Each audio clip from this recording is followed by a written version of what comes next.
Another Friday and another JoeLumb movie review. I am JoeLumb. As always, when you're done watching this video, feel free to check out my movie review playlist. The link is on the top right corner at the beginning of this video, and at the end of this video will be a link to my previous movie review on the top left corner. Please subscribe to my channel, smash the like button, and click the notification bell for whenever a new video comes out. This week's movie review is the 1994 supernatural superhero film, The Crow, directed by Alex Proyas, with a screenplay written by David Shaw and John Shirley, based on James O'Barr's 1989 comic book series of the same name. It stars Brandon Lee, who is the son of legendary martial arts action star Bruce Lee, who tragically died in 1973. In the film, Brandon Lee plays the role of Eric Draven, a rock star resurrected from the dead seeking revenge against a gang who murdered him and his fiancée. James O'Barr wrote what became The Crow as a way of dealing with the unexpected death of his fiancée at the hands of a drunk driver. His first meeting with a major studio was quickly rejected around the time of The Crow's publication. Writer John Shirley had pitched the title Angry Angel to Caliber Press, who turned it down due to The Crow's similarities. So he sought the comic out and decided to adapt it into a film. James and John agreed to workshop the film along with producer Jeff Most. O'Barr oversaw 3 different script drafts by Shirley and Most before directly collaborating on the first 2 drafts of the screenplay. Shirley had penned the 3rd and 4th drafts alone, which earned him a screenplay credit by the Writers Guild of America.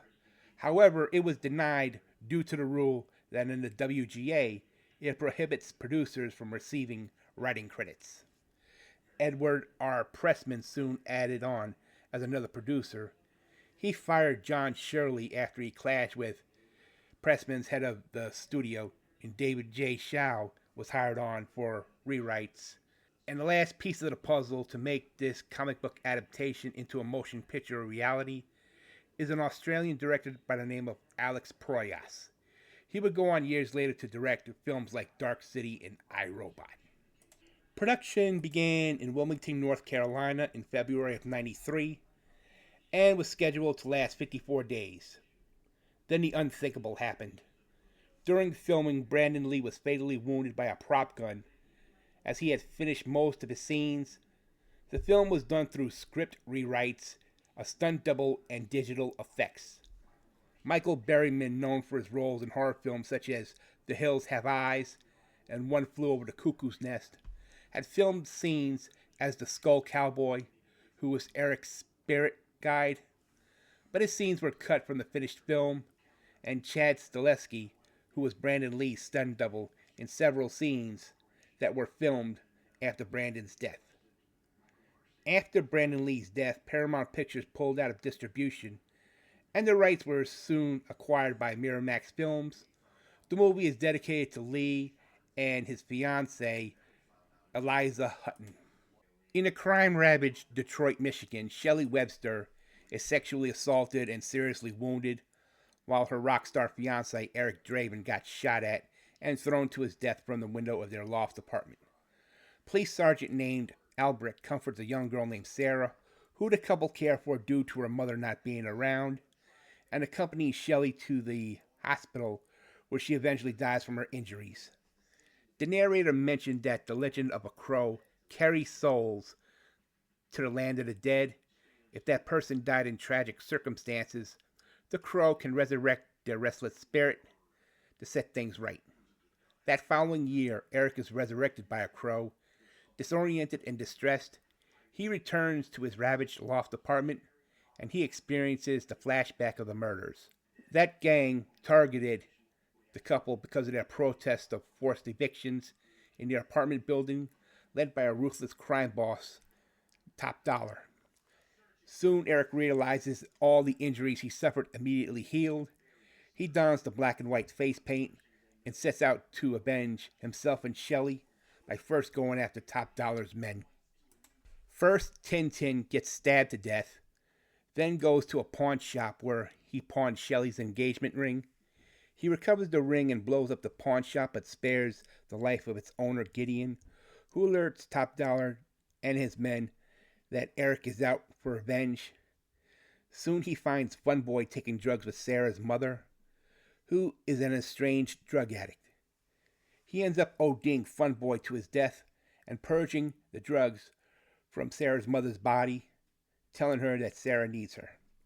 Albrecht is suspicious about a vigilante terrorizing criminals in town, but his suspicions are confirmed when Eric visits the Sarge, who tells him that he stayed with Shelley until her death, witnessing the 30 hours of suffering she experienced.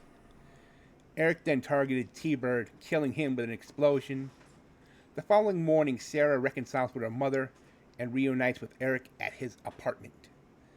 That night, Top Dollar holds a meeting with his crew to discuss his plans to burn the city down to the ground on Devil's Night. Eric soon arrives for Skank, but a gunfight happens, ending with Skank getting thrown from a window to his death by Eric's hands. And the Sarge helps Eric escape from pursuing police. Soon another Top Dollar henchman named Grange abducts Sarah and took her to an abandoned church with Micah and Top Dollar, who takes Shelley's ring. The Crow alerts Eric and rushes to rescue her, only to be ambushed by Grange, wounding the Crow and leaving Eric vulnerable. Albrecht arrives and kills Grange, and the Crow claws the eyes out of Micah, and she fell to her death from a bell tower. Top Dollar retreats to the roof with Sarah, where he fights and badly wounds Eric. He soon transfers Shelley's pain into Top Dollar, causing him to stumble off a roof and get impaled to death by a gargoyle. Sarah and Sergeant Albrecht are recovered from the church, while a pained Eric goes to Shelley's grave, where her spirit arrives to comfort him and returns his body to rest. At the end, Sarah visits the graves where the Crow ends up giving her Shelley's ring.